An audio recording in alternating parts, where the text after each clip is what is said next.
আমরা ফটোশপে এই ছবিটি যদি ব্যাকগ্রাউন্ড রিমুভ করতে চাই তাহলে আমরা এখান থেকে অবজেক্ট সিলেকশন টুল সিলেক্ট করে এখানে অপশন চলে আসবে সিলেক্ট সাবজেক্ট ক্লিক করলে আমাদের ছবিটি সিলেক্ট হবে। আমরা দেখতে পাচ্ছি সম্পূর্ণ ছবি সিলেক্ট হওয়ার পর এইটুক জায়গাতে প্রবলেম হয়েছে, সুন্দরভাবে সিলেক্ট হয়নি। তো আমরা এটাকে ঠিক করার জন্য কুইক সিলেকশন টুল সিলেক্ট করব। করার পর আমরা ভিতর থেকে সিলেকশনটা ঠিক করে দেব।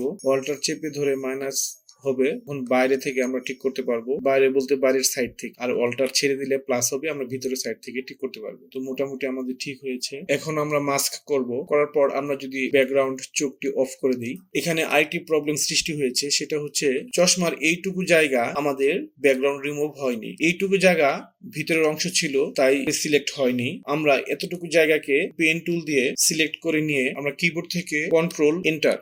এখন আমরা লেয়ারে এসে লেয়ার সিলেক্ট করে ধরে কনভার্ট টু স্মার্ট অবজেক্ট করে দেব। আমরা এখন কিবোর্ড থেকে অল্টার চেপে ধরে মাস্ক করব। তাহলে আমরা দেখতে পাচ্ছি আমাদের এখানে ব্যাকগ্রাউন্ডটুকু রিমুভ হয়েছে। আমরা যদি ব্যাকগ্রাউন্ড সবুজ কালার করি তাহলে আমরা দেখতে পাচ্ছি চশমার ভিতরের অংশে যতটুকু সমস্যা ছিল ততটুকু সমাধান হয়েছে।